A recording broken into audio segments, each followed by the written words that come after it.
आगाज करते हैं बुलेटिन का। जम्मू कश्मीर पुंछ के मेंढर में चल रहा है एनकाउंटर। मिलिटेंट्स और सिक्योरिटी फोर्सेस के बीच ये एनकाउंटर जारी है। दोनों तरफ से ही गोलाबारी इस वक्त हो रही है। सिक्योरिटी फोर्सेस ने कर रखा है इलाके का मुहासिरा। आपको इस वक्त की खबर हम बता रहे हैं। जम्मू कश्मीर पुंछ के मेंढर में लगातार एनकाउंटर चल रहा है। मिलिटेंट्स और सिक्योरिटी फोर्सेस के बीच ये एनकाउंटर चल रहा है और दोनों तरफ से गोलीबारी की जा रही है। आपको बता दें कि सिक्योरिटी फोर्सेस ने इस वक्त पूरे इलाके का मुहासिरा कर रखा है। लगातार जो दहशतगर्द हैं वो दरअंदाजी की कोशिशों में लगे हुए हैं और कहीं ना कहीं सिक्योरिटी फोर्सेस उनकी नापाक कोशिशों को यहां पर नाकाम बनाने में जुटी हुई है। जम्मू कश्मीर पुंछ के मेंढर में इस वक्त एनकाउंटर चल रहा है। मिलिटेंट्स और सिक्योरिटी फोर्सेस के बीच ये एनकाउंटर चल रहा है। दोनों ही तरफ से गोलीबारी की जा रही है। सिक्योरिटी फोर्सेस ने पूरे इलाके का मुहासिरा कर रखा है। आपको इस वक्त की अहम खबर दे रहे हैं जम्मू कश्मीर पुंछ के मेंढर से। यहां पर फौज और लगातार जो दहशतगर्द हैं उनको करारा जवाब देने में जुटी हुई है। कई दहशतगर्दों को ढेर भी कर दिया गया है। आपको बता दें कि इस वक्त भी पुंछ के मेंढर में एनकाउंटर जारी है। मिलिटेंट्स को ढूंढने की जो कोशिश है सिक्योरिटी फोर्सेस के जरिए वो जारी है। और इस पर तफसीली मालूमात देने के लिए जी मीडिया नुमाइंदा रमेश बाली हमारे साथ जुड़ गए हैं। रमेश, क्या कुछ खबर है अब तक इस हवाले से?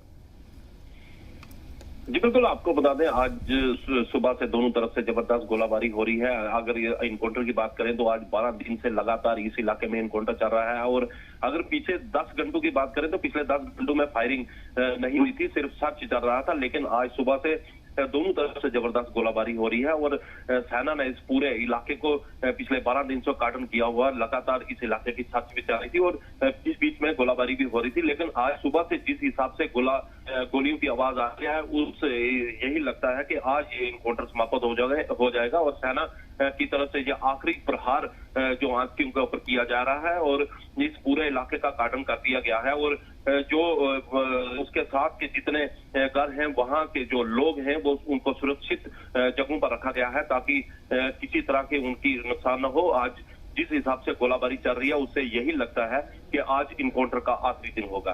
जी, तो अब तक कितने दहशतगर्दों को यहाँ ढेर होने की खबर आई और कितनों के छुपे होने के इम्कान यहाँ पर जाहिर किए जा रहे हैं फौज की जानिब से?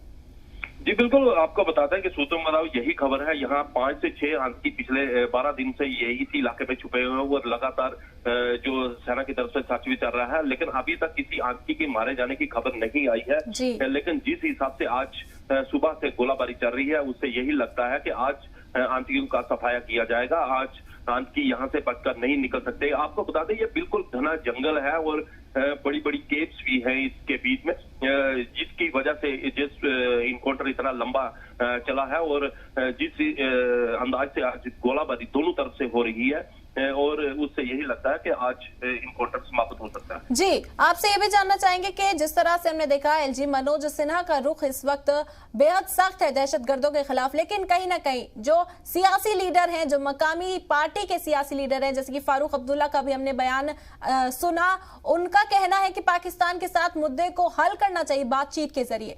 तो किस तरह की सियासत इस वक्त वहां देखने को मिल रही है? जी, आपको बता दें ये बिल्कुल जो सियासी लोग हैं वो शुरू से ही उनका रहता है, चाहे महबूबा मुफ्ती हो या फारूक अब्दुल्ला हो या अब्दुल्ला, हमेशा उनकी यही रहती है पाकिस्तान के साथ बात की जाए। लेकिन पाकिस्तान अपनी हरकत से कभी बाज नहीं आता। एक तरफ पाकिस्तान ये बताने की कोशिश करता है कि मैं हिंदुस्तान के साथ बात करना चाहता हूँ और दूसरी तरफ उनकी सेना जो आतंकियों की घुसपैठ करवाने की कोशिश रहती है। और लगातार जो आप देख भी सकते हो पिछले कई दिनों से लगातार कश्मीर में इनोसेंट लोगों की हत्या की गई है और उसके बाद यहाँ जो इनकाउंटर चल रहा है और सेना के ऊपर प्रहार किया जा रहा है उससे पाकिस्तान तो अपनी हरकत से कभी बाज नहीं आता। और अब जहाँ यहाँ के जो लोकल लोग हैं, अगर हम लीडरों की बात ना करें, जो लोकल आवाम है उनका तो यही कहना है कि आप पाकिस्तान को जो कड़ा सबक सिखाना चाहिए ताकि उसके बाद पाकिस्तान इस तरीके की हिम्मत ना करे कि पाकिस्तान वहां से। जी बिल्कुल, जो ये दरअंदाजी की कोशिशें मुसलसल जारी हैं, इन्हें रोकने के लिए इस वक्त सख्त रुख अख्तियार करना बेहद जरूरी है। बहुत बहुत शुक्रिया रमेश तमाम मालूमात के लिए।